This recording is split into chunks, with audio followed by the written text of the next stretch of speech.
podcast to honor the gods. This better come with a sacrifice. Dave X Media.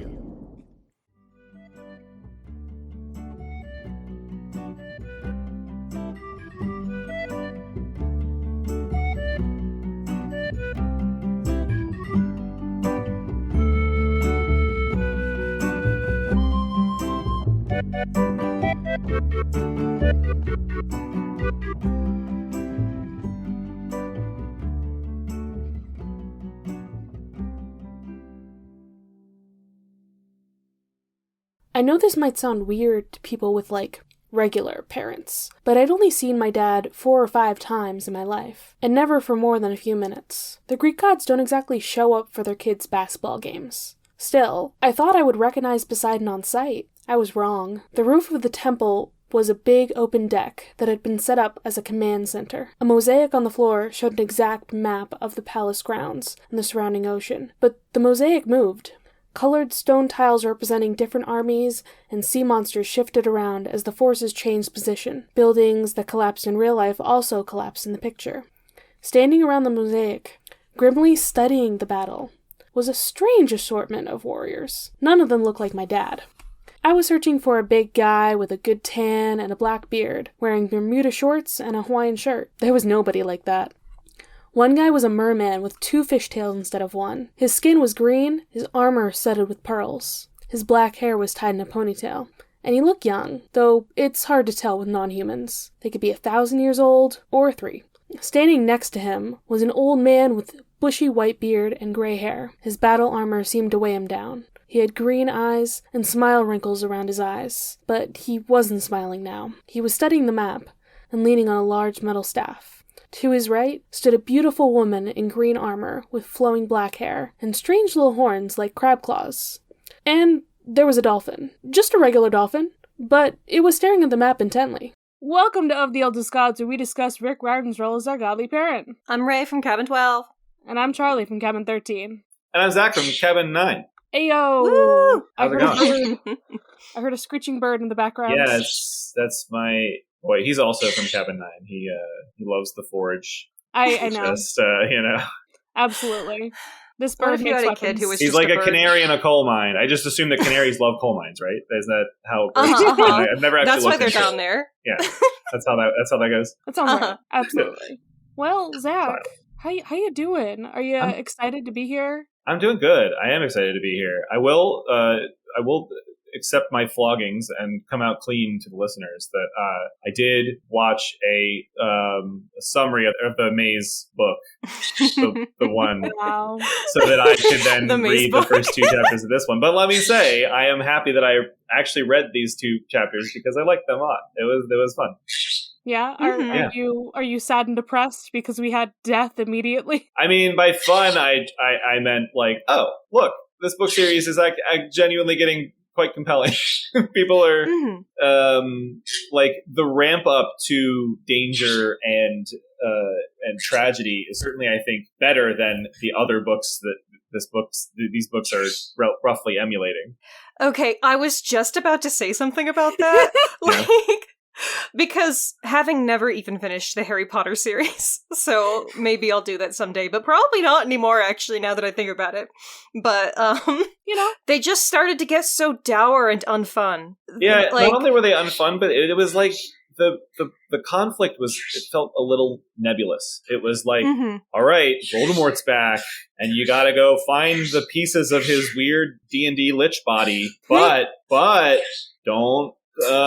He's not going to be around, but he is. But you got to go find his stuff. But it's like, what? Come on. Here we have we're 2 chapters in, and fucking Poseidon's fucking realm is falling from the. Yeah, you can actually see things happening, and it feels concrete and real. Yeah, it feels like there is a war raging or something. And it's tonally consistent with the other books, but it still feels like things are getting serious within universe. Yeah. Well, let's talk about this chapter. What happened, Raye? Tell us. Explain. I want to briefly mention before we get into this chapter that I was reading the first chapter and I kept thinking to myself, like, oh god. Okay, first of all, I kept thinking, like, I cannot read this book without reading it in the stupid audiobook narrator's head because I've been ruined by listening to the first few on audiobook. I can't help but listen every time he goes, you see, Poseidon was my dad. Oh, and I this and that. It's like, oh, Jesus Christ. Let's go. Anyway, the second thing is there were moments in the first chapter that just had me like reeling. We go from like them planting explosives on this like cruise liner, this very, very serious thing that they're both doing, and then like Percy like kills a half dog demon, and he says some quip like, oh, maybe he got his face from ugly.com, and you're just like, come on, man, what the Rick, my guy, like, come on, you can do better than that. Don't make in this moment where Percy is being an absolute consummate badass, don't make him a cringy like dweeb. But he is a cringy dweeb, is the thing. Yeah, but he deserves to shine and not like roll a 1 on his coolness check. Anyway. That's the thing. Percy is so not cool, and that's why we find him cool. All right. Yeah. But Rachel finds him cool. Wow. Yeah. Hey. All right. Tell us the things. Percy meets some fishy relatives. Fishy is fucking right. Okay, I have complaints. But, you know me. But it's a correct chapter title? Yeah? Yeah, that definitely works. Made me think he was going to meet, like, the fish people from One Piece. Like the fishmen. The fishmen. Oh, Arlong, you piece of shit. Anyways. So, we get our first prophetic dream. Woo! Sun Titans are battle planning, and Nico is there. And then Percy wakes up in his dad's palace, which is under attack. There's some family drama that Percy super did not ask for in the middle of a war council. Side note, if my spouse had a child out of wedlock, I would simply be nice to them. Rip to every Greek god, but I'm different. We stand Raye as a Greek god. Right. That blame the child for the sins of the father. Exactly. Anyways.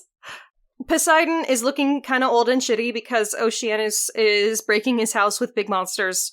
Tyson would like to fight with his dad, but Poseidon is trying to protect him since he is just a little guy. Percy has to head to Camp Half-Blood so that he can actually hear this whole prophecy thing, finally. Not a lot of action in this particular chapter.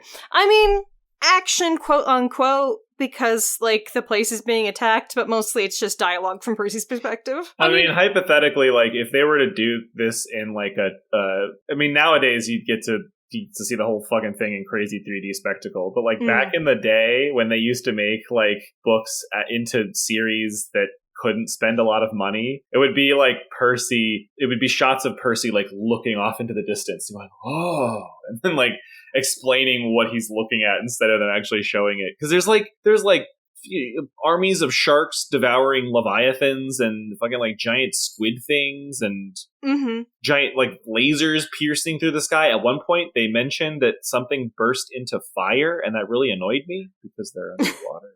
It's Greek fire, which canonically burns underwater. It's fine. It didn't say Greek fire, it said regular fire. It just said fire. Well, SpongeBob I guess rules. if everyone's Greek, it's just fire to them. It's like when you go to China, it's like, it's not Chinese food over there. They just call it food. Zach, we talked about Greek fire last chapter. That was the myth thing, and it was actually made by the Romans. Ooh, awkward. It was a lie. Akko Taco. Ooh, unfortunate. Cringe. They lied. They lied to us. Way to be cringe on main, Greek folk. Are you telling me Rick Riordan would put something mythologically inaccurate in his books? It's not even mythological, it's historical. Oh, well, true. Is it some kind of like a kerosene or something? Like some kind of They don't know. Petroleum. Yeah, it's something that we don't know, but like it existed. It's like we don't know. It might have how been it worked. sticky. It might have exploded. They definitely used it on boats. Listen, there's plenty of flammable stuff out there in nature. And plenty of stuff that can become quite flammable with just a few ingredients mixed in. Yeah.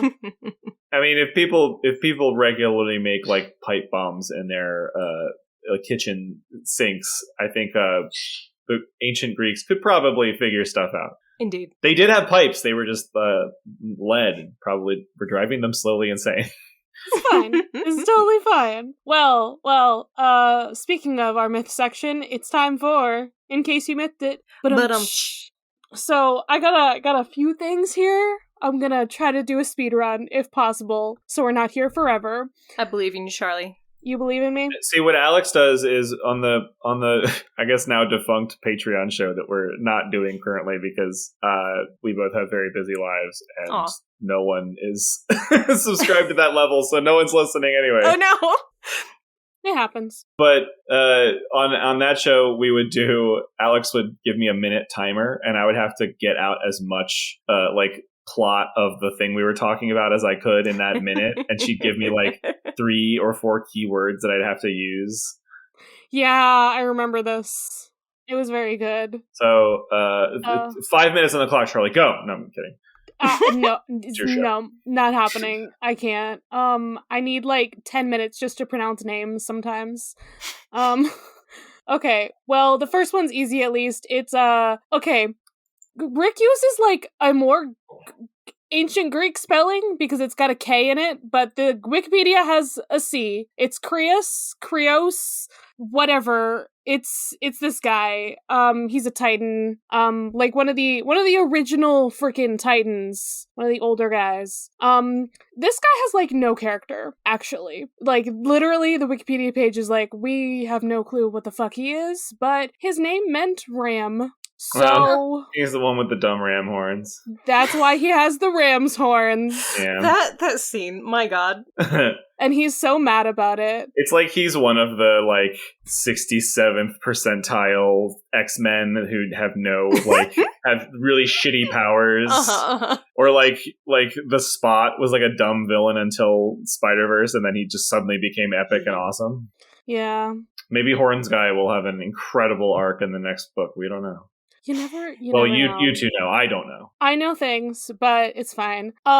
Yeah, he just he was in the Titanomachy like all the others, and he was banished to Tartarus. That's basically all we know about him. Rick has his whole the Titans are the Titans of the Four Corners thing happening. It's mentioned that he's the Titan of the South. And I think when we met Iapetus, he was the Titan of the West? Now, you see, the Horns guy, he's a god of the South, you see. So there's something happening there where Rick's yeah, I'm just gonna give them a characterization because they have none, actually. Which is fair. He has horns because he's a ram, but also he hates them because that's funny to me. Rick Riordan. Yeah. That's it. That's all. Literally, it's just his buddy goes to disappear. He explodes in a flame, and the guy's just fuck, he gets explode in the flame. That's cool shit, man. Yeah, I guess he might be related to astrological things, but there's also other Titans who are related to that, so it's hard to tell. So I guess this wasn't clear, and it hasn't been clear to me in lore, I suppose. But yeah, Kronos was for all intents and purposes, dead. He was trapped in Tartarus, kind of unable to escape. Were all the Titans there, or were some of them just steady chilling and staying out of shit? He's the only one who was chopped to pieces. Okay. The other ones were just imprisoned, just dudes. But he was not. And this comes from the vagueness of the preview or the summary that I read for the last book. But did they all get freed last book? Or when did that happen? They've all started to be freed. It's right. Yeah. They've been army building for basically the whole series. Yeah, that's fair. It's been a kind of slow process. Slowly freeing different ones. In the third book, we freed Atlas for a brief time. Right. And now he's just imprisoned again, and we're not going to worry about him. He failed. But there wasn't a big event like Disney Hercules where they're rise. Nah. It's just been they're little just stuff. escaping. Yeah. Yeah. Bit by bits. In one of the short stories we read, they freed Iapetus for a little bit, but then Percy, erased his memories. So he's Bob now. Mm-hmm. Now he's just our cool friend Bob. He's just Bob. Oh, unfortunate. That's unfortunate. we love him. We love Bob. It's good for us and Percy, at least. Bob's like fucking Davenport from the Adventure Zone. Yeah. Oh dear. Davenport. So the mythology on this page is very funny to me because it's just like, yeah, they put this guy on the lists of Titans so that there would be 12 of them. That's it. that makes sense, actually. Yeah. You know, the most interesting thing about this guy is that one of his children is Pallas, which, once again, me being like, another Pallas. Probably, we have some mythology story where Athena killed this person, because Athena has killed basically every Pallas in mythology, and that's how she got her epithet. Some say she's a Pallas wrecker. Boom. All right. No, she didn't. Has she ever cheated on Zeus, or is it a one-way thing?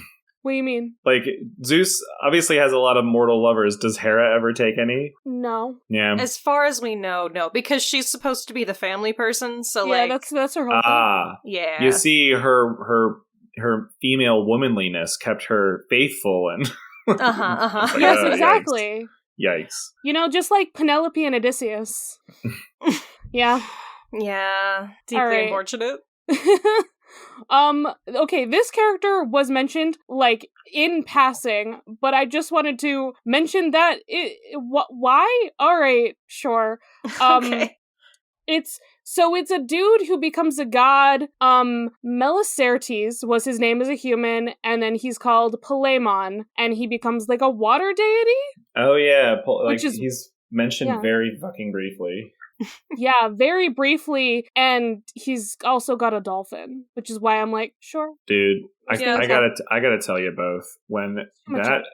First of all, there are moments in this book where I feel Rick Riordan really just wants to swear as the voice narrator. Yeah, when he's like, there are moments like, okay, when the dolphin showed up, and the image in my head of the seriousness of this thing instantly just slapped into SpongeBob all of a sudden with this like actual ass dolphin sitting here. I really felt like Rick Riordan wanted to just, like, as Percy's inner voice go, like, just a normal ass dolphin. Is just that a fucking dolphin? A fucking dolphin, like a fucking normal ass dolphin. Are you shitting me about this? Yeah. He swims away, and Poseidon's like, "Oh, you missed the god of dolphins." Just a dolphin. Yeah. I have no other thoughts about Palemon other than he's mentioned and he fights with sharks. But I don't see anything about sharks on here. Just dolphins. So I'm gonna talk about Delphinus. Hell yeah. The quote-unquote god of dolphins, as Rick calls him. Is he just like a normal-ass dolphin? Okay. Just a normal-ass dolphin. Let's see, the mythology section on this page, because he's a constellation. He's associated with two different stories. When Poseidon wants to marry his wife, Amphitrite, she wants to protect her virginity and flees. And then, Delphinus, it doesn't describe what he is, just says Delphinus. Why would she want to protect her fleas, too? Zach. Okay. Delphinus, stumbles upon her and, tries to persuade her to, accept Poseidon's, hand in marriage. And then he's placed in the stars as a dolphin, I guess. And then there's another version where, this poet was saved by a dolphin. This poet named Arion. He's a court musician. The palace of Periander, ruler of Corinth. Blah, blah, blah, blah, blah. This guy got rescued by a dolphin. He's just rescued by a dolphin. That's it. I keep going to, like, Adventure Time, where Jake goes, I think a dolphin's in love with me, Finn. And Finn goes, I think that sounds like the opposite of a problem. So I'm unclear if the first person was actually a dolphin or just some dude named Delphinus. But regardless, Delphinus is the Latin word for dolphin. So. So it's just a fucking dolphin. It's a dolphin that works for Poseidon, and that's all the information in the mythology. Did Rick look into it and then see that the word for it was Delphinus and be like, oh, that sounds like the name of a god. I'll make him the god of dolphins. No, it's just a dolphin. I think he just called him Delphin. He didn't even call him Delphinus. Just dolphin, but with an E. No, I think it's Delphinus. I'm Was pretty sure it? it's Delphinus in the book. I can't even remember anymore. Raye instantly flips the book open. Yeah, I'm. No, you're right. It's just Delphin. Oh. Wow. Okay, so let me also connect that to a Barbie movie where they did the same exact fucking thing. Have you seen Pearl Princess, Raye? Barbie the Pearl Princess? So I believe it's her love interest, whose name is Delphin. You asked the owner of the Barbie movie podcast if they had seen a particularly Barbie movie. I have, in fact, seen every Barbie movie. Yeah. No, that's probably not true. I don't think I've ever seen Mariposa 2. We're gonna get to that soon. If you ask me that question, the answer is almost unilaterally no. Well, Zach, we're gonna fix that someday. Okay? Yeah, I know. Alex is pretty content to fix that as well. That's when you guys start your Barbie podcast. Hell she's yeah! She's gonna force the Tinkerbell movies on me too, I think. Hell yeah! So yeah, Barbie Pearl Princess, her love interest, who is a merman, is named Delphin. He has a pet, quote unquote, best friend. It's animals that are talking. Yeah, whatever. Yeah, they talk, right? Yeah. He has a dolphin, also named Dolphin. Yeah. I'm pretty sure that's how it went. I don't remember it fully, but I was just like, this happened in Percy Jackson, didn't it? Anyway. It works. It's fine. I will always find a way to connect Percy Jackson to Barbie at any point possible. The prince wasn't even her love interest in that one, wasn't he? Wasn't, like, the prince, like, some, like, dweeb who liked to read? The prince was her cousin. Was he? Okay. I need to rewatch that movie. Yeah, because she was the princess. Because that was, like, yeah. That was, like, their return to actually doing, like, fantasy stories. It was a good one. Yeah, fun. It was, like, one of their regular fairy tale stories, but then they were like, but let's make it underwater. Because it could have been not underwater, and it could have been, like, the same exact story. Honestly. I mean, as most underwater stories go, I don't know what your problem is. I'm just saying. It didn't seem super like it had to be a mermaid story, you know? Interesting. Also, she was the last pearl bender because that was her powers. She could. God, that movie she could, was like, weird. Okay, Percy.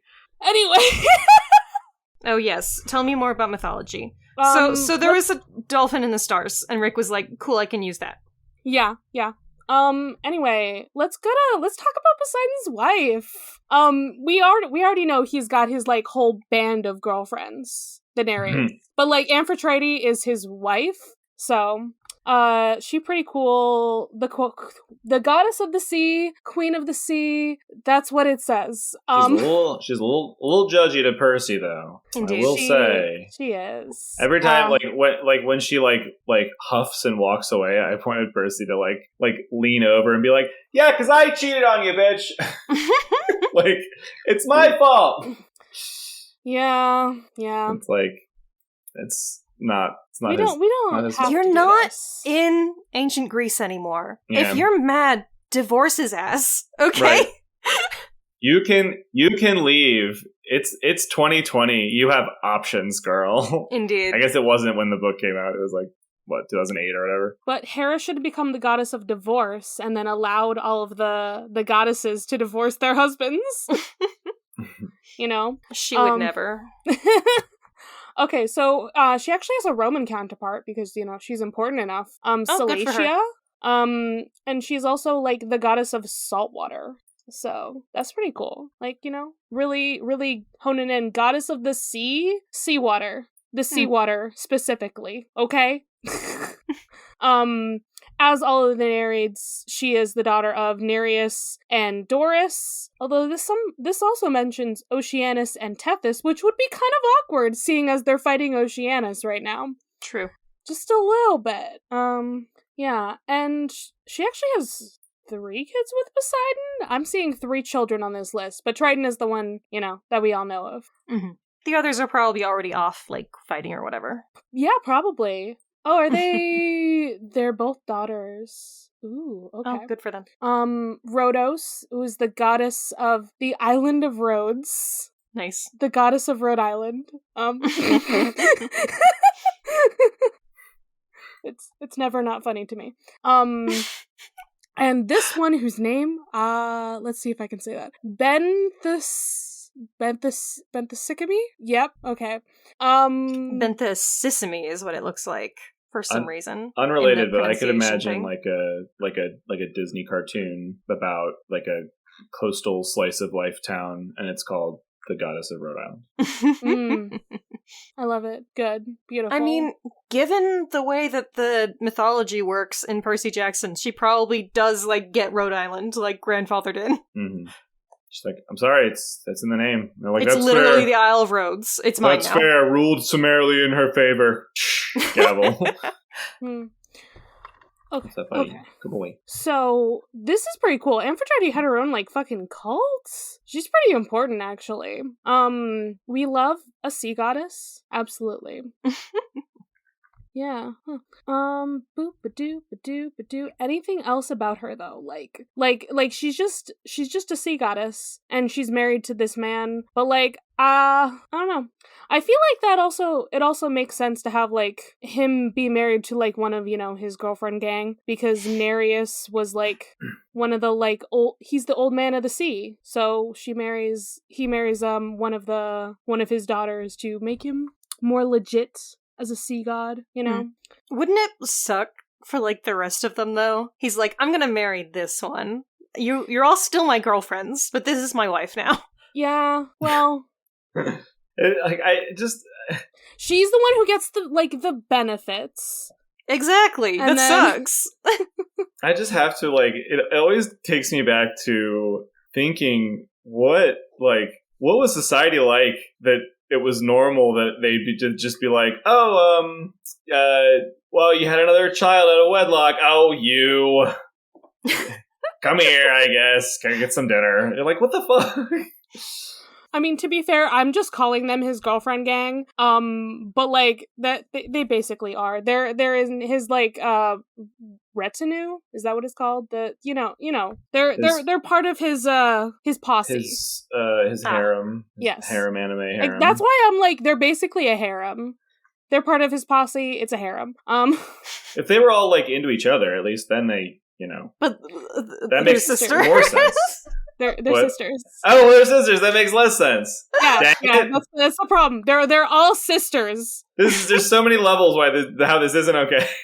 Yeah, truly. And my ignorance of the mythology. It's fine. It's all good. Poseidon's like, I can't marry all of you. We're not Mormon. And then they're just like, what the fuck is a Mormon? Literally. Mormonism hasn't even been invented yet. We can't do this. So yeah, we once again have the myth of her fleeing from him, which alright, sure, I guess that had to be a thing. Why does that keep happening? That happened with Hera too, where she led Zeus for a while and then he kept pursuing her. It's not hot. It's not hot, guys. It's not a good look. It's not, but it's not a good look. It turns out I assume it's cultural somehow. The very, very damaging Hollywood trope of just keep pursuing the girl no matter what. God, just stalk her and follow her to the airport and don't let her get on the plane and profess your love. That dangerous, very, very toxic trope. Seems like it began all the way back in ancient Greek mythology. Yeah. They're like, just kidnap a girl and, she'll eventually agree to marry you. That's right. Just force her to live with you for, 8 months out of the year? Whatever it is. I do like this that it says, for later poets, Amphitrite became a metaphor for the sea. That sounds very interesting. I'd like to know what exactly that means. So, Poseidon is king of the sea, but she is the sea, which means that her husband rules her, which is great. I love that imagery. That's super good. I didn't think about that for a second. I was like, oh, that means she's more powerful. But yeah, I don't like it anymore. Yeah, so let's go to Triton. Hey, Triton is their son and heir, I guess. Sure, if their douche bro son. He's a cool guy. He's basically the first merman, I think, ever. Which explains why he hasn't developed the single tail yet. He's yeah. Okay, blah blah blah. He lives in their palace. He has like a conch shell that he blows like a trumpet. Very cool. Good, classic. He's Ariel's father. Oh wait, that's Disney. Please. His He is Ariel's consort. father, that's right. His consort is Libya, all of Libya. No. It is funny though that it says that her sister is Asia. I know they're people, but they have names of places. Okay. Yeah, she's just another water person. Hey look, there's also another palace here. Wonder if that relates to Athena. So he's like the messenger and herald, but for like the underwater people. So he's kind of like the Hermes, but in the ocean. Ooh, yeah, this says that he's like a ruler of the sea. That's very cool. So he's always got the lower half of the fish and the top half of a man. Just always. Apparently he helped out the Argonauts, so good for that. We stan. Stan a good Argonaut. Does anybody else just always imagine a band when they hear Jason and the Argonauts? Jason yes! and the Argonauts. I do. They're a band. Time. Yeah. It sounds like it's a band. Yeah. They do that joke in The Fairly Odd Parents. Oh, I bet they do. Jason and the Pussycats. Yeah, because they messed up and they made them like Josie and the Pussycats. But yeah, it was a thing. I was exactly thinking of that, just so you know. Okay, well, good. Okay. So Heracles wrestles him, and that's a very popular like thing to see. On Greek art is that they wrestles. Who didn't he wrestle? Because he also wrestles Nereus, the old man of the sea, and like many other people. Okay, because so I was thinking wrestling as, metaphor for they're getting down. It'd be really funny if Hercules fucked his grandpa and then him. I mean, Hercules did fuck men. I mean, true. So that's based. That's a Chad-based move. Let's be real. That's red-pilled and based for sure. So remember when I said that hey, maybe Athena's related here because his daughter's name is Pallas? Hey, guess what? She kind of is. So there's some weird stuff going on with Athena and Pallas, but also there's weird stuff going on with Athena and Triton. Athena has the epithet Triton-born. What? Which is weird, even though she's the daughter of Zeus. But, he's also kind of her foster parent. Triton is. Oh, okay. Her foster parent. And so, his daughter Pallas is in fact like her friend for a little bit, and then they have the little battle thing and Athena accidentally kills her. Oops. It sounds like they were like raised as sisters in the art of warfare, and that is so sad. Yeah, just not great. It happens sometimes. Anyway, we've moved on to like Tritons being like the word for mermen. Hey look, that's a D&D thing, isn't it? Oh yeah. Yeah, it's just a little bit. So yeah, it doesn't say anything about two tails in here. I don't think so. I'm not seeing anything about that. Yeah. Oh wait, no wait. There it is. There's two fish tails. Here it is. Down in like art or like Hellenistic and Roman art. It's 2nd century BC is when they began to be a thing. Interesting. Huh. Also, they made mermaids called Tritonesses. Sure. Huh, weird. Don't really love it. But yeah, I guess they were just like, well, we're having everybody have fishtails now, so Triton, he has to be super cool, so he has 2 of them. So he like evolved specially to be extra. Alright, I'm gonna be done rambling now. We can. Alright. No, you're not. We're podcasting. That's all we do. That's true. As I silently close my Reddit tab. Wow. Let's talk about dreams, guys. As we meet our fishy relatives, we're gonna. Yeah, dreams kind of fucking suck. Yeah, well, I mean, I'll be honest. If I had a dream where I, ate a bagel, but then the bagel turned around and screamed in pain like I was devouring a living thing, And then the bagel was like, why would you do this to me, Zach? We play checkers every weekend. And then it cuts to me with my half-eaten bagel, like playing a game of checkers, profusely apologizing about eating it. That's not a dream I had. I just made that up on the spot. But I think that was somehow a prophecy or like a vision. That would be very disturbing. And I have weird dreams like that all the time. I'm very attached to this bagel now. That was so deeply specific. I know. But I promise it was completely made up. Yeah. You have no experience with this bagel. None whatsoever. None whatsoever. Oh my god. You leave Clarice out of this. Okay. Well, we're back on the evil Mount Urtes. Yep, I still can't say things. It's fine. It's really, really funny to me that Atlas and this guy are just in Urtes, and that when they're having war meetings, it's just in front of this guy who is just, like, dying under there. Yeah, like Atlas is just always in the background. He's just like, help me! And everyone's like, can we just pretend he's, like, doesn't exist? They're playing the game where it's like, is there something buzzing? Like, do you hear that?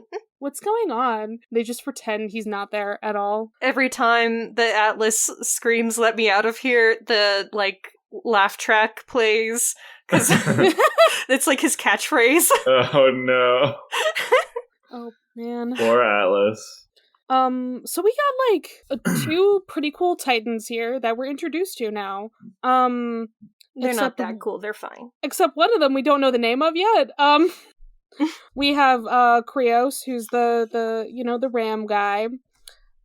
He's got black armor, and, like, it's dotted like a starry night. That's very cool. I actually like his aesthetic, even though he has no character other than, like, God, I hate this. And then there's, evil Apollo. That's his whole character. He's made of fire, I guess. Pretty cool. Yeah, and he can, like, explode and stuff, which makes Horn Guy really upset. He's, like, not down. It's like, God damn, I want to be able to explode in fire. It's dumb. I have horns. He doesn't even say I have horns. He says I have to wear these stupid ram's horns. They're not even his horns. Oh, he just has. It's like he's putting on like a costume at like a kitschy restaurant job that he has to work at. It's so weird. Like, welcome to Ram's Head Barbecue, where we put the ram's horns in the steak. I don't know. Like every other god or titan, like, embodies their whole thing. They're like, yes, this is my domain, my job. I live it. I love it. I learn it. And meanwhile, this one guy is like, I guess I'll put on the stupid horns and wear your constellation outfit. I do not care. I have like explanations for why this could be. One, his brothers decided what their aesthetics were all going to be, and then they decided his for him. Like, so he's just stuck with it, or it's based on like people's belief and all of that and what they know about the gods, and they're just like, we have no clue what his fucking character is. I think he's related to this ram. I guess, I don't know. So he's just like, God, this is what people remember me as. That's it. Nothing else. Come on. He's the kid who got the Bulbasaur because the other two were taken. Bulbasaur's cool, okay. I know, fight me. I'm sorry. The best one. Juice will fight all of us, actually. Our friend Juice would die for Bulbasaur.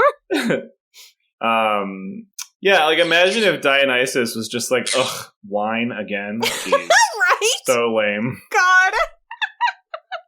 It's like, I really wanted a Diet Coke, actually. Yeah. Can a brother get a fucking glass of whiskey? Just something to mix it up, please. I'm so sick of wine. Wow. That's good. Alright, so, then we find out this dream has Nico in it, and Nico is, like, doing a fourth wall break, actually. Yeah. I love this for him. He's talking directly to Percy. Okay. I think we've already, like, we talked about in, like, the last book that, Bianca was sending Percy, like, dreams and visions. Now Nico is sending Percy one with this. Right? I think that's what's happening here. That would make sense. That is not how I read it, but I totally believe that. Because, well, he's talking directly to Percy. He's just like, well, you know? Right. I was assuming that he could just sense him because they were friends and also he's a son of Hades. I was assuming that Bianca could send dreams because she was dead, but like... But also, I would believe Death that Nico and can do Sleep it too. are twin brothers. Mm-hmm. So, they're not that far apart. Either way, it's good. It would be very cool. So Percy wakes up and I want to cry because he's like, Beckendorf? Yeah, I know. It cuts deep. It cuts deep. But it's our boy Tyson, so we can't be too sad because I love this boy so fucking much. He's great, and I read it, so I didn't have to endure the fucking audiobook's awful voice that he does for him. Hey guys, I'm Tyson. He does like a very sort of ableist, insensitive voice for this character, and I don't like it. It's very painful. It's not great. I don't like it. No. But hey, guess what? We're underwater and we're breathing. And it's all very cool and pretty. It's freezing cold, but like Percy doesn't seem to care. It's like he's like, oh yeah, I would be like condensed into a piece of coal if I was a human. I'd probably be condensed to the size of a toaster if I was in a submersible trying to find the Titanic. Oh, it's fine. It's all good. But I'm not. So thank goodness I'm just exposed with my bare skin out here. Magic. I was thinking about this, like, how, like, very many things are happening right now that make Percy, like, able to survive and live and be fine. And I was like, imagine being the child of one of the minor gods, and you're like, I'm kind of good at making wine. Yay. And then Percy over here is like, okay, I have, like, 20 powers. Hey, it doesn't seem fair. Dionysus' children would be able to do way more than just kind of make wine, okay? You know, there's so much more. They'd have a very successful vineyard. Plants grow good. They would be really, really successful theater kids. Indeed. Not even actors, just theater kids. Or they'd all just be TikTok thirst traps, all of them. Oh, fuck! You've successfully modernized it. That was literally it. Thanks for getting it correct on the first try. My pleasure. Amazing. Beautiful. All right, so we're in Daddy's palace. Hey, look, there's a shark. It just went through our room. That's fine. That's nice. That's totally fine and normal. Yep, everything is awesome. So the ship blew up. That's good to know. Yeah. They succeeded in their mission. They didn't kill Kronos because he's a Titan. Probably not. He's probably alive. But yeah, no, he's fine. They blew up the ship. Blew up some forces, and we killed Beckendorf. And now we're crying because, oh my god, he was gonna go to college. He had a whole life ahead of him. He was one day away from retirement. I think I made that joke last time, but... yeah. It's okay. It's fine. We're good. I'm not okay. This book doesn't pull any freaking punches. This series, it feels like, I don't know, it feels more perilous than Harry Potter, but still more fun. It feels like the stakes are high, but they're not just like trudging around the UK countryside trying to stave off their depression and their existential dread as they fight amongst each other and become less likable people. No, you do all of that, but in like New York City. Yeah.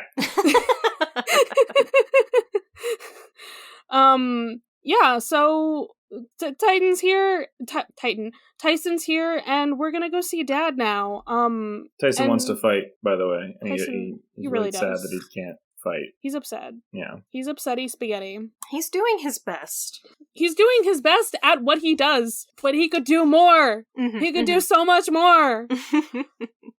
Also, the mermen are blue. And that's what Percy's noticing. He's just like, wow, they have like shark teeth and their skin is blue and their eyes are like glow sticks. What is happening? What's the line? He's like, they don't show you stuff like that in The Little Mermaid. Thanks, Percy. Yeah, there's a part in the first chapter, all these references show up in Rick's books, where like the first chapter he's he's like, oh yeah, or no, I think it was this chapter where he's like, no, it wasn't. It was last chapter where he's flying with what's his name, the Blackjack, yeah, and he's like, I bet Blackjack would rather instead of doing this, he'd rather get his hair braided like My Little Pony, and it's like, well, what if he would like it? What if he'd look really good? Maybe he would look really pretty. You don't know, Percy. Maybe don't. We didn't talk about it last episode, but I was thinking that line was like a trans line. He was like, Blackjack hates that stuff because it reminds him of his assigned gender at birth. I think I did mention, like, hey, look, it's our favorite transgender Pegasus, Blackjack, as I do every time he's mentioned, because the first time we ever met him, he had she, her pronouns, and then every subsequent time we saw him, And when Percy released the Pegasus from the Princess Andromeda the first time, we got she, her pronouns. And then when Blackjack got named, it was he, him from then on. Okay. I feel like when I first was reintroduced to Blackjack, something was like stuck out to me as weird. I was like, who is this character? I don't recognize them. And then I was like, oh, from the Princess Andromeda. It's like, oh, there was a horse. I guess it still feels weird. That's why. Okay. Yeah. This makes a little more sense now. That we just accept him as our favorite trans Pegasus. He's our favorite trans Pegasus boy. So there's Greek fire all over. Yes, it can still burn underwater for some reason. It's fine. SpongeBob, why don't you use that instead? You just go through all of SpongeBob and tint all of the fire to green. Whenever there's fire, you just tint it to green. Heck yeah. Exactly. My favorite joke in SpongeBob is one where they like get some letters and they're like, the ink's all runny because we're underwater. We can't read this. Yeah. I guess they didn't do their research before sending these to us. Oh well, time to throw these in the fire. Let's toss these on the fire, yeah. God! It's fine. There's so many moments. There's another moment like that where they're camping and the fire is going and they're like, they have no idea where they are. And they're like, Patrick's like, hey, wait a minute, if we're underwater, and then the fire goes out instantly. Oh, man. We watched a lot of SpongeBob at the beach. We sure did. That was so much fun. It was very good. Alright, so there's a lot of monsters happening, and hey, what is this? It has tentacles. But there was like a blue light, and it's dead now. It's fine. The fact that Percy's like, wow, I can't believe Poseidon could do something so powerful. I know. Bruh. He's a god. He's a god, though? Yeah, just a little bit. I guess Percy's like, I did kind of kick Ares' ass at some point, so like, maybe they're not all that tough. But... Yeah, I guess. Yeah, probably.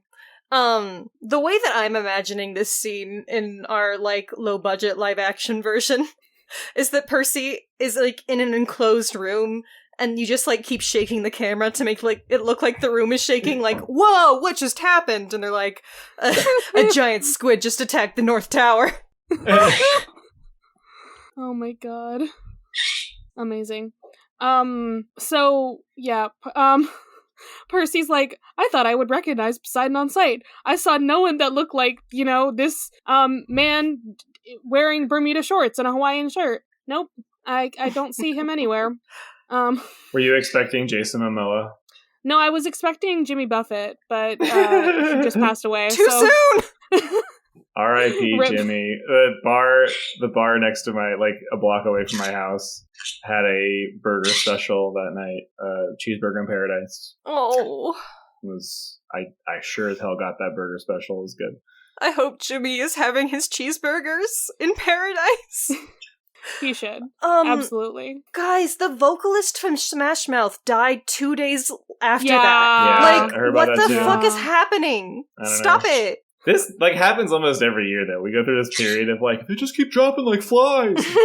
Yeah. And then the Shrek Crocs came out. Oh wait, that's that's just another totally different tragedy from very, very far away. And I'm just like, it's such a horrible week for your dad and your uncle and me. It's fine. We just It's okay. take hit after hit. Yeah, my parents are parrot heads, so they're very into Jimmy Buffett things. The day that Jimmy passed away, I heard sad country music coming from my dad's office. So, and I'm like, this isn't even Jimmy Buffett music. What's wrong with you? All right. So who do we see in the throne room specifically? There's like 3 people. And one dolphin. Yeah, that's true. There's a dolphin. The dolphin is people too. He's just a dolphin though. And I will say this as to take us out of Percy Jackson for just a second. I truly believe that dolphins probably are people. No, like, literally, absolutely. Real. They understand the concepts of good and evil. Dolphins can commit crimes. Dolphins they have names. They have names. They give each other names. Yeah, that's just a dude. He just so happens to live underwater and only care about partying. They mourn their dead. I mean, you talk to, you look at dolphins and you're like, well, like, what would humans be like if we never developed like thumbs or fingers? Exactly. We wouldn't build stuff. We'd just float around and be smart and hang out, and have sex and stuff, and it'd be great. Don't make me think maybe about maybe we'd be better without thumbs and fingers. I don't know. God, if dolphins had thumbs, imagine the crimes they could commit. I know. Oh my just God. already do enough on their as fin. it is. All right. Adolescent male dolphins make gangs. Like, yeah. Who just run around and do like hoodlum stuff. Like, is this our dolphin podcast now? It could be if we were like cool and brave. Of the eldest dolphins. All right. So we got a cool 2-fish-tailed merman. He's green. And old dude who's got a staff, and then a pretty lady who's got like crab claw horns, and then a dolphin. Just a regular ass dolphin. Just a regular fucking ass dolphin. There's no fucking specialness about this. It's just a regular dolphin. It's just a bear. It's just a bear. Just a bear. It's just a bear. It's that fine. Dolphin is a respected member of Poseidon's court, so jot that down. That's true. Hey, the bear is a very respected member of the Earth King's court, okay? He's the god of bears. Bosco is to be respected. In that show that I can't really talk about because it's struck work. Everything we've talked about so far is struck work. I mean, that's fair. Our I do a lives are podcast, struck by the way. work. I don't think we've ever actually mentioned the podcast. I do a podcast with my partner called My Cabbages, randomly in the middle of this. It's on hiatus. It's currently on hiatus because I don't know if you realize, but Hollywood is on fire right now because the working class of Hollywood has demanded checks notes, the ability to pay their rent. Yeah, it kind of fucking sucks. I think that's just gonna be what happens this season. Is every episode we're gonna talk about the strike. Yeah, until it's over. I mean, like, it's having a huge effect on our lives. Alex has done some like looking into this, and these businesses at this point, they have lost so much money that they easily could have just like met the demands of their staff and still made like lost way less money than they already have. But if they just paid people money, that would be giving in, and then they'd have to pay all their other employees more money too. Oh yeah, nobody likes to give in. Everybody, even the people that are wrong objectively, you can't give in. You can't give in or admit you're wrong because that's seen as a bad thing.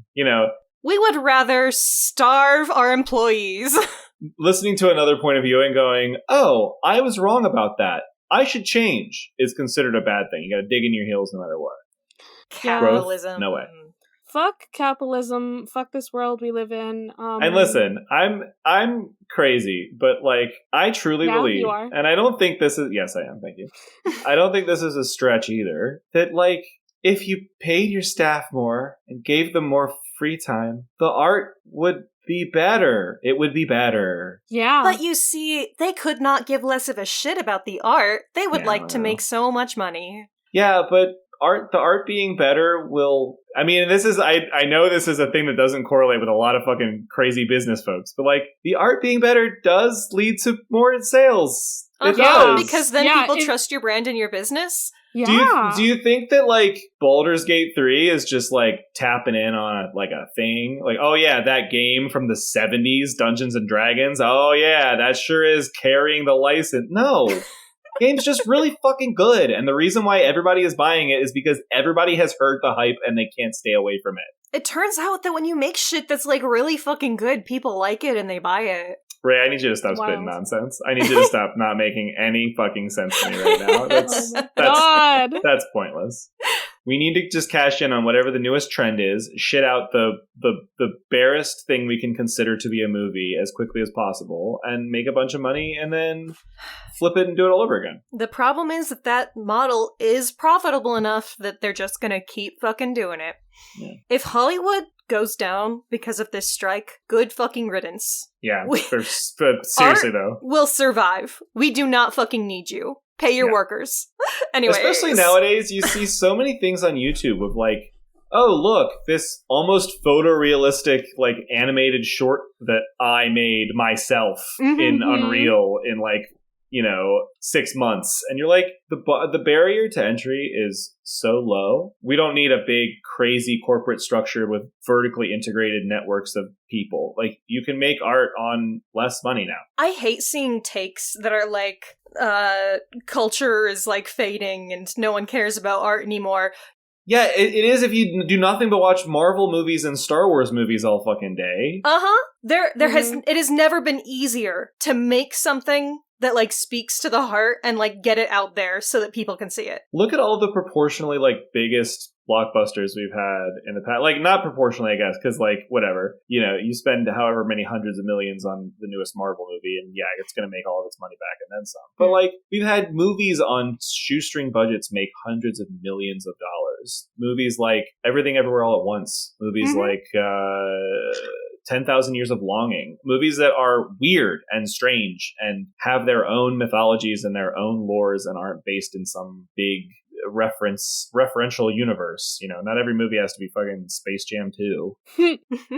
There's plenty of room for art still. And I truly believe that that's the case. Especially because I don't even really consider these like big Marvel machines and like franchise films to be like quote unquote art. I know that's a little like dismissive, but it's not being made for joy or to get a message across or to even communicate. It's just being pushed out because some algorithm has determined that it is going to make the most profit for time and money. I think that those things can be art, but it depends on the creators and how much freedom they get and how much power they get. It takes passion from, again, individual people on the ground and not the studio or not the big mega corporation that's putting it out. Anyway, welcome to a Percy Jackson podcast about everything other than Percy Jackson. Anyways, yeah. That was your anti-capitalist interlude. We needed this, and it's staying in the podcast no matter what. We're not editing this out. No way. No possible. There is something in my eye, and I'm dying. Oh no! It's fine. Oh, Charles. Charles.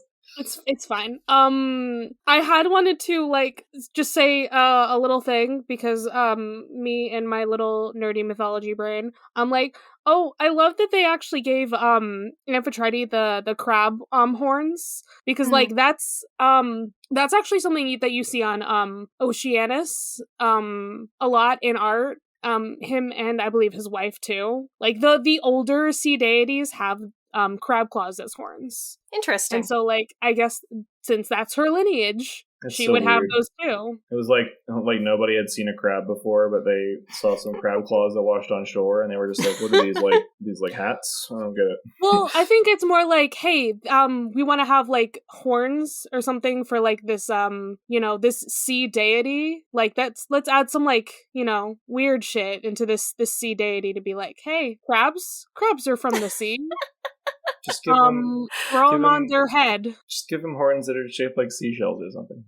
I like it. I think it's funny. It's a little funky. It is funny. No, it's like, again, funny in like a kooky One Piece way almost. Where you're exactly right. That is like some One Piece shit.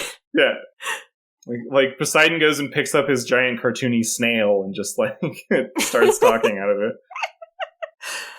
One Piece is just canon in the Percy Jackson universe that just, like, happened at some point. Yeah, Percy actually, like, ran into Luffy in the same monsters, didn't you know? I have to imagine there are at least a dozen fanfictions that cross over these two franchises. They have to exist somewhere. God, I wish. You know what? We're going to be reading some fanfiction on our bonus show, hey, in a little bit. Subscribe to our Patreon. Yeah, subscribe to their Patreon, not ours. We're not doing shit for ours right now. No. Subscribe to the Cabbages Patreon so that they have to make stuff again.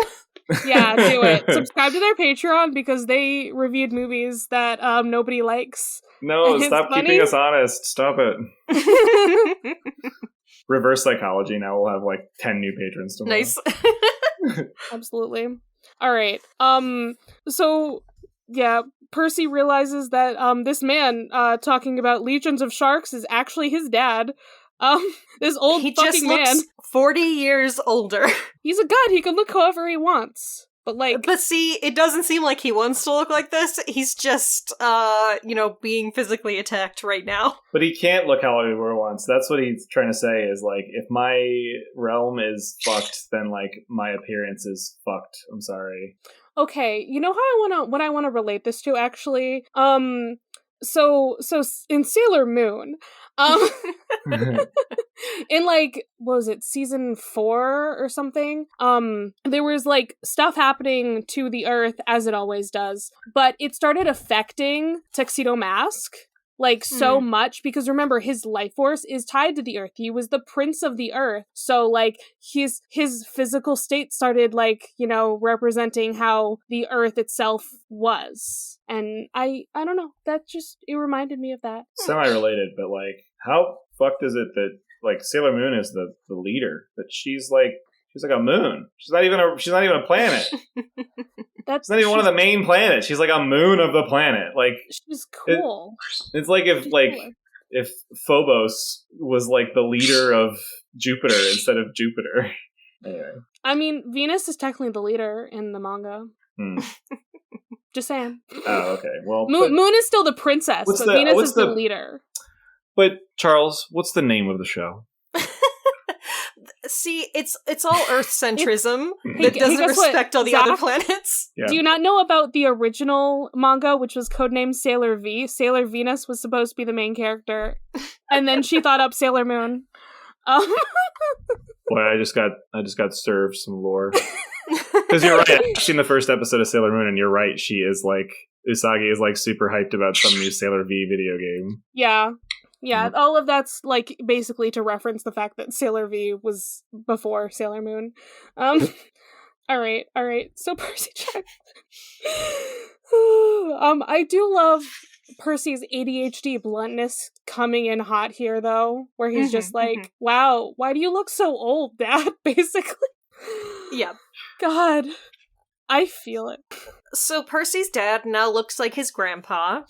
It's fine. Percy's like, ooh, awkward. We knew Poseidon was old, you know? Poseidon's like, I'm losing my kingdom, and Percy's like, yeah, okay, boomer.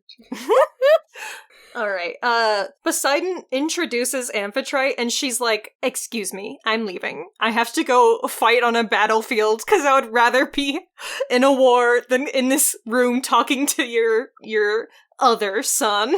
Oh God, that just reminds me. Okay, so I've only heard about it on a couple Percy Jackson podcasts. But it's been explained to me that there is a fan fiction about Amphitrite and Percy where, like, she gets to have, like, an actually good personality. This is like some weird, like, AU, I guess, where Percy is like he works as a waiter. And Amphitrite just, like, comes across him, I guess, and sees that he's, like, super, super nice and is protecting, like, the female waitresses who all work with him, and are getting harassed, and he's just, like, this cool dude. And it sounds like some, like it's weird Olympus crossover shit. Yeah, I don't know. I've just heard multiple people talk about this where, like, she's, like, really cool and becomes this cool stepmom. And I'm like, all right, somebody went off because they were like, we need Percy to have a cool stepmom, actually. Anyway, but he has a cool stepdad, Paul. We love Paul. He's not here, but I love him. It would be really funny if Paul was here, except for the fact that he would be exploding and dying. He'd be like, "No, Percy, my car!" Oh, and then he'd die.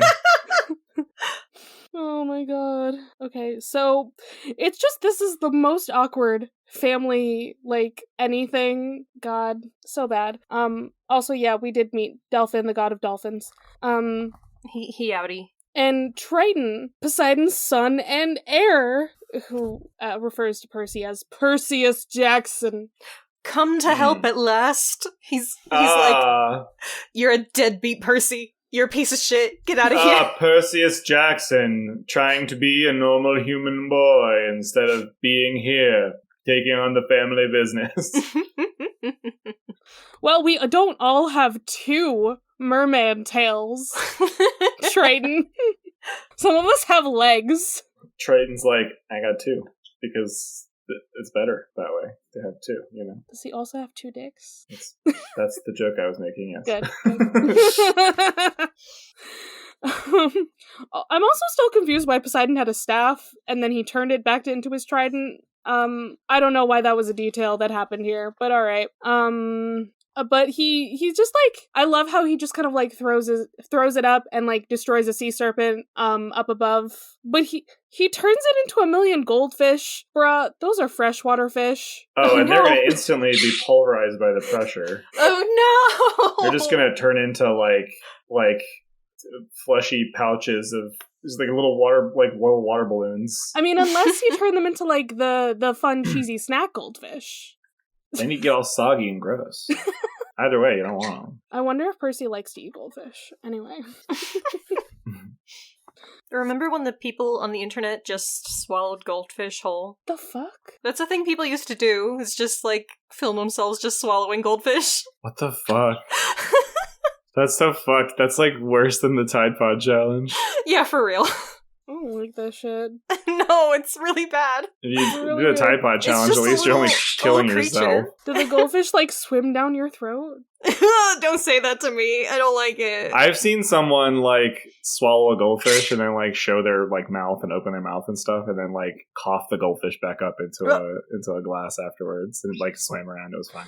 Okay, now this is reminding me of that scene from Enchanted where she literally did this. She literally put a fish in her mouth and then she like coughed it up into a glass in front of the actress who plays Ariel, actually. Like, Jodie Benson was in that scene. Wow. Oh, God. Okay. Okay. It's a fucking thing that happened. Okay, so there's images happening on a, was it mosaic or something? Or where's this image behind him? Yeah, there's some image of Oceanus. He's got his stupid fucking snake sword. There's like a TV. Fucking floppy ass fucking. Would you fight with a snake? Percy like points it out. He's just like, he looks dumb. He would use a snake. Would you fight? It's like trying to fight with a pool noodle. That snake's core muscles have got to be so fucking strong. Would you fight with a flaccid weapon? God, please. I'm just saying, would you? I mean, I guess whips are flaccid weapons. They're a valid weapon. True. Is it like a boa? Is it like maybe if I use the snake and I like get it wrapped around you, it'll just like crush you to death or something? You're using the snake like it's a whip. All right. Yeah. I was assuming that the snake is just, acting as a sword, and the snake is just like holding itself as stiff as it possibly can. Watch me whip. Watch me slither. Okay.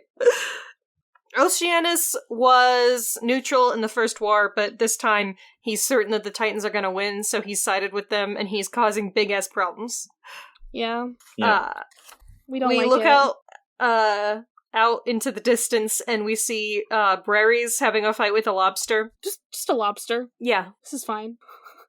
Is it a giant lobster? Yes. Okay. Yeah, it is. Yeah, and Brary's is also very big right now. As he does. And we hadn't heard from him in a minute, but he's doing good. He's doing good for himself. Well, y'all are trained on fighting giant crabs and crustaceans after, storming the underwater city and, you know, saving the day. Yeah. This chapter, come to think of it, is giving very beach campaign vibes. I was just like thinking about it when I was like, oh, we're gonna have Zach on for this episode. Wait, we just had our D&D one shot that Zach led where it was all underwater and we went to not Atlantis. Yeah. Indeed. Things happen. By the by, for all of our listeners, Zach's a great DM. It fucking slapped. Zach's fucking great. Guys. Aw, that means a lot to me. The DMs best. always second guess themselves. DMs are like, they often cut from the like introverted nerd cloth and like can't imagine that everyone's actually having fun when the attention's on them for an entire evening. They're guys, I'm sorry I talked so much and I, so it's like you're the DM. I'm gonna experience this. It's gonna be fine. It'll be I fine. believe in you, Charles. It's a good time. It's always just remember this. This is my one piece of actually real advice. Just remember, it is always going better than you think it is. That is always true. People at the table are almost always having more fun than you. Like, you could think you're like totally blowing it, and the session could end, and everybody's like, "Oh my god, that was great! Thanks for hosting." And you're like, "Okay, I guess people liked it." Cool beans. All right, let's get to the. I got a date with some video games. Yeah. We keep tangenting. Yeah, we do. Okay. But Poseidon stroked his beard, and they bought some time with this explosion on the Princess Andromeda. It's fine. But, we know from the dream that all the Titans are still like, it'll take a couple of days probably to get rid of Olympus. Yeah, there's something else going on that's, happening with the gods, but we're not going to talk about that. Apparently Percy has delayed any attacks on New York, but, only a little bit. Just a little bit. Also, Percy is still thinking about the demigods that he probably killed that were on that ship. Once again, I want a story from the perspective of those people, like that demigod that Percy talked to. That would be fascinating. I want that perspective, and I want them to like have come back in like one of the later series or something. Yeah, the book 5 of Percy Jackson, the book where Percy just straight up kills kids. Yeah. Percy is like, literally, Kronos is still alive, and I murdered a bunch of brainwashed children. I'm not happy. And Poseidon's like, yeah, but those brainwashed children super deserved it. And you're like, what the fuck, Dad? It's fine.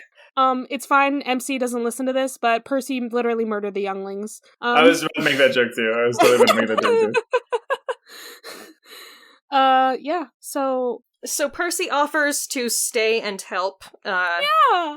In his dad's realm, but Percy has other shit to do. He has a prophecy, and what if the prophecy says that this is the choice? What if this destroys everything if I don't stay and fight here? You know? It's like that classic like time travel shenanigans where a character's like, but what if knowing the future is what causes the thing that I'm trying to... What if me trying to not do this thing is what actually guarantees that it happens? And you're like, okay, all right. Prophecies. I get it. They suck. Prophecies really do make things so much more complicated than they need to be. It's like in this may not be related, but it's like that scene in Bob's Burgers where Tina's imaginary horse goes, What if I'm real and you're imaginary? And Tina's like, hey, whoa. We're not going down this road again. Last time you said that, it really freaked me out. Oh man.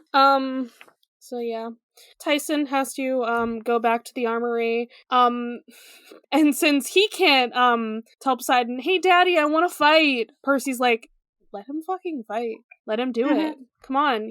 I know he's a small child and your little baby, but like, let him fight. But also, he is small child. Protect." It's nice to see that Poseidon cares about his little boy, but also he needs to let him live his own life. Like, it's honestly nice that he mentions Tyson and Poseidon isn't just like, who? Yeah. Poseidon knows who Tyson is, which is nice. Yeah. His 3 sons, the only ones that matter and we care about, Triton, Percy, and Tyson. That's it. No one else. Not even Polyphemus. So Poseidon has to go meet Oceanus in battle. I'm sure that's gonna turn out fine. Totally. He's like, it's NBD, but it's like a WoW fight, so it's gonna take like 6 hours and like a bunch of Hot Pockets. So you might want to just get to camp, so the book can start. Yeah, we gotta remind everyone that Percy has the sand dollar. I forgot that he puts it on his necklace. That's cute.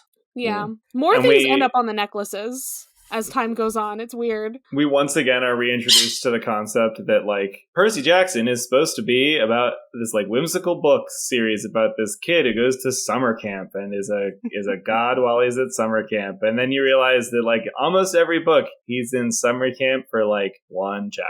And then he's off on some adventure somewhere else in the world. And you're like, yeah, when your book series is about a bunch of adventures to faraway lands, it doesn't really work in the way that the whole Hogwarts thing did.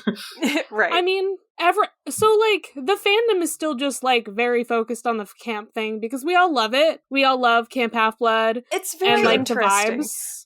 The Camp Half-Blood is the status quo, and the point of the stories is that they break the status quo. But we still get just enough camp life that you can like put yourself in that like setting and have like a little fun time being a little guy. It's true. Yeah. You get enough of a taste of it. Yeah, you're right. Yeah. It's a good place. It's a good setting that we get the vibe of. He spends at least enough time there that when he like reminisces about his fond memories at camp, we have as the reader go, that's believable. I can understand that. Yeah, it's good shit. So Poseidon does his whole like true godly form thing, and Percy turns away and like immediately goes all the way to the surface. Like he shoots himself up. In a way that would kill anyone else. Yeah, he literally it says it would burst them into little tiny pieces or something. Percy has no physics, is the thing. Water physically cannot harm Percy. He can jump into it from any height. He can survive any water pressure. Yeah, he could be being they could be like being crushed in like a bariatric chamber or something, and he would just be there like T-posing, like not accepting any physics properties at all. Oh my god, I don't know why clipping through the side of the tank. I don't know why this is the image that came into my head, but I'm just imagining when like Stitch used that like lava to like throw himself into the air, and like that's what Percy is doing right now, where he's going like woo. I definitely peaked, but it's that's what happened. Galaxy Quest when they send what's his name when they send Tim Allen back to Earth for the first time, and like he gets covered in goop, and then he just like shoots off to his apartment, to his house or whatever. And then so then what? That's it. Percy goes to camp, and that's it. We're gonna go to camp next chapter. Yay! Yay! We love Percy camp. was a special boy with a special scar and lots of other scars because he got beat up a lot. Yeah, he has like a lot of scars actually. Yeah. It's fine. I know that we're in the middle of a war, but I'm gonna go back to summer camp and just like hang out for a little while. Do you think he's ever been like trying to sign a document and like pulls out, what's the name of the pen? Riptide. Yeah. Riptide pulls out Riptide unknowingly and just I'm out of ink, and then like stabs the fucking like contract in half with this, dang it, fuck. It's great. Yes, absolutely. Most pens, like the biggest thing you have to worry about is them like blowing up and like leaking ink all over the inside of your pocket. Like Percy's big trouble is he trip over something and like hit the cap and then like turns into a sword and cuts his leg off or something. God, That's why terrifying. Lightsabers, they're cool, I guess. They're really neat to see on screen and whatnot. I've never used one. Oh my god. Absolutely not. You're so right. You can like wave that thing like Rick and Morty did a really good episode about like Morty gets a lightsaber and he's like playing with it, and the very first thing that happens is it goes it falls tip down on the ground and then just sinks into the earth endlessly every fucking time. This is why we don't have lightsabers in real life. Yep, that's why. That's why. That's why. Yep, that's the reason. That specifically.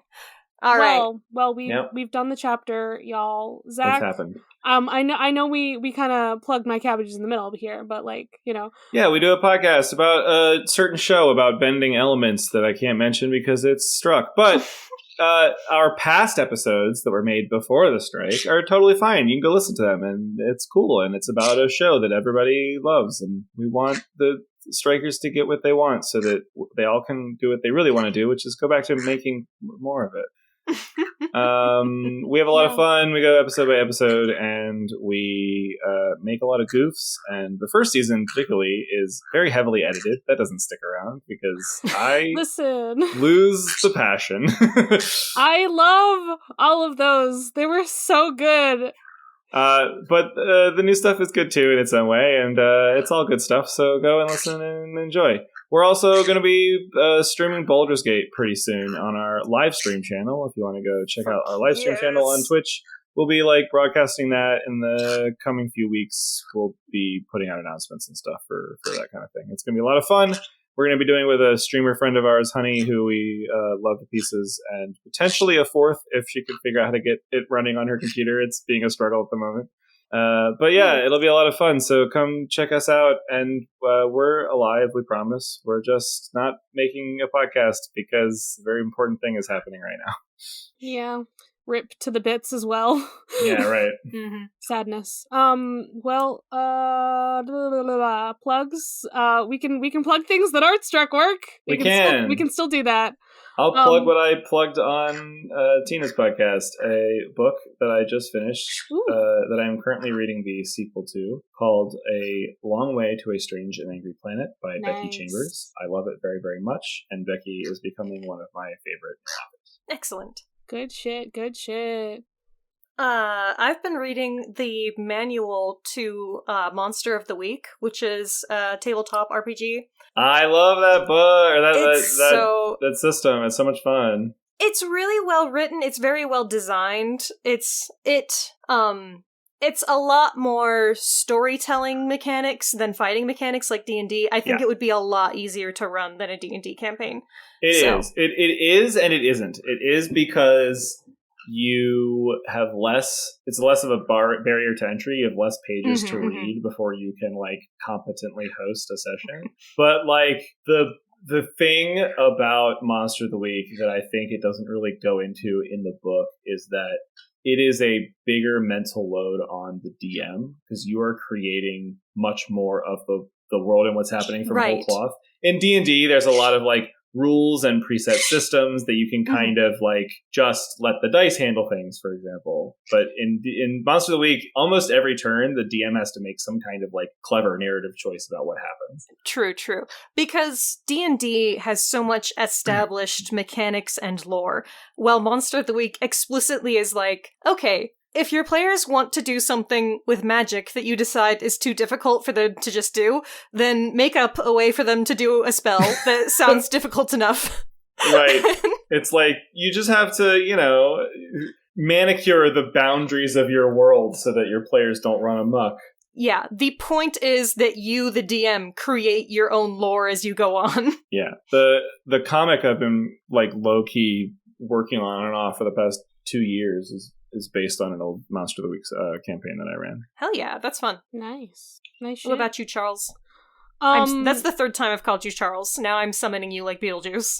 You know what? It's fine. It's good. Charlie just appears behind you and you're I wish window. I could. It'd be so much easier than flying there. My god. Especially the way planes have been treating you recently. The problem is there's no way to poof you back, so every time Raye accidentally says Charles 3 times, you have to fly all the way home. No, that's when I just, move in with Raye. I'll just, live there, and it'll be fine. Okay? You'd be welcome. Yeah, I'll just be scared of the clowns. All right. I'm gonna plug an artist that I follow actually because I just got some plushes in from them and they're very, very cute. Okay, let's see if I can say someone's at. Ats are so hard. Idolo Mantises. It'll be in the show notes. In the show notes. Yeah, but this person makes a few webtoons. I should read those actually, but I mostly follow them for their art that's like an angel and a succubus. They're girlfriends. And all the wacky hijinks that ensue from that. I'm trying to like wrap my head around figuring out how to release one webtoon regularly. I can't imagine managing several. Oh, yeah, God, they have two. They have Bugtopia and Monsters and Girls. But I mostly just follow the Instagram content for this. Literally, it's a biblically accurate angel and a cute little succubus. Like they're so fucking adorable, and good for them. They're girlfriends, and there's also a bunch of other characters in that. But I just got plushes of the two characters. They're called Sarah and Lily. Like a seraphim and Lilith. Yeah. That's yeah, cute. it's so good. It's very so good. Very good. Charlie, release us from this mortal coil. Yes, No, please. do I have to? Yeah, I want to go play Starfield. It's gotta happen. All right, well, get out of my fucking cabin, but actually, like, don't, because, like, we're going back to camp. Fuck this, Gotta get to camp. Thank you.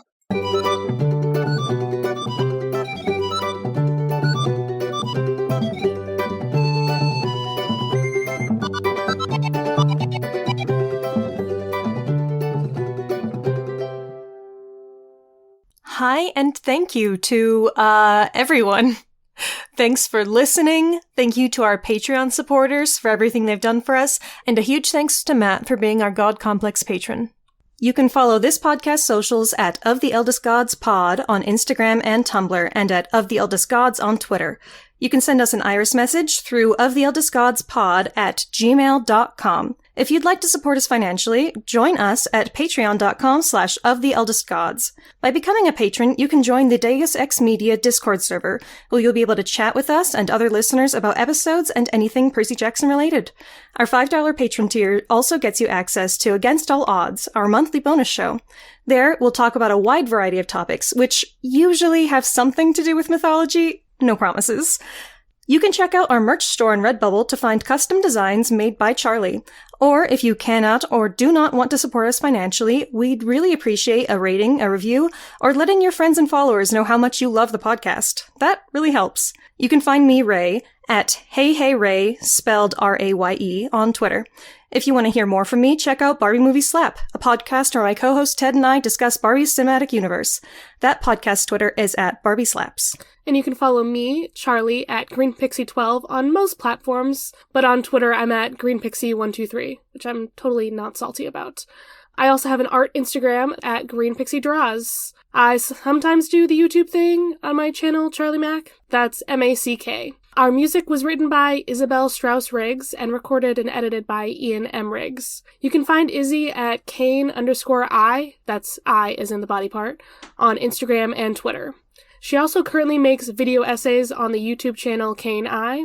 Feel free to message her about making music for your project or editing your podcast. Of the Eldest Gods is proud to be a part of Deus Ex Media, which features great podcasts like My Cabbages, an Avatar podcast that follows the true hero of the Avatar The Last Airbender series, the Cabbage Cart Guy. Coffee, tea, honor, cabbage. Long ago, the four elements lived in harmony. Then, shit went totally cray when the Avatar attacked. Only the Cabbage Man, merchant of fine cruciferous vegetables, could stand against his trolling. But when the world needed some dank veg, he vanished. 10 years have passed, and my partner and I have started a new podcast. My Cabbages! An Avatar podcast. A weekly show about Avatar The Last Airbender. Whether it's Sokka's new line of cologne... Hey, look at you, sitting there on a seal. Well, now look back at me. I'm on an even bigger seal. Now look away. D&D related antics. You have to make an acrobatics check for that, and Aang just, like, unzips his pants and whips out his D20s. He's just like, I got this. Or randomly breaking into song. So Go bending waterfall. We'll stumble our way through the greatest show ever made, one episode at a time. You can reach us at CabbageCast, which is our Twitter, or Subscribe wherever you catch pod. Rotten cabbages? What kind of slum do you think this is? Of the Eldest Gods is based on the series by Rick Riordan. Right now, we are discussing Percy Jackson and the Olympians. Remember to follow us on your favorite podcatcher and meet us back here every Thursday.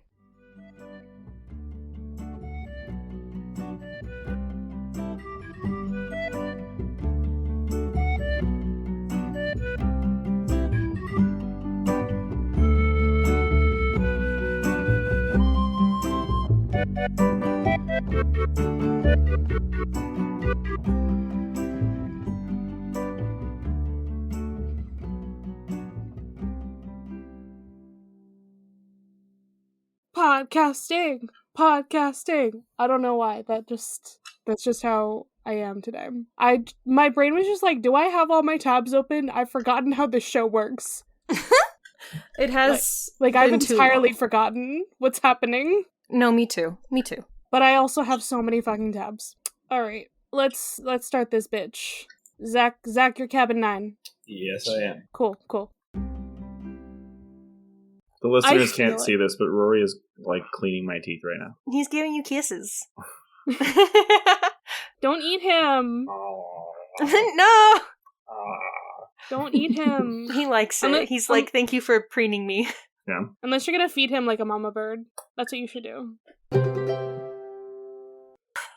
okay, I'm in the Hephaestus cabin. We have all kinds of crazy tech and computers and gadgets. I can play video games all day at the Hephaestus cabin. All right, fine. That'd Go to be your own so cabin. funny if they were just all gamers. I'm getting out of They here. are all right. gamers, absolutely. Because we want to get out of this like underwater ocean. It's actually killing us. It's too much. It's really cold down here. My feet are numb, and they're becoming fins. I don't like it. Oh no! You're getting Reverse two Ariel. tails. You're actually Triton. Ah! Well, now that I'm Triton, I have to go and cut a giant Leviathan in half. So I'll see you guys later. Bye. Best of luck to you.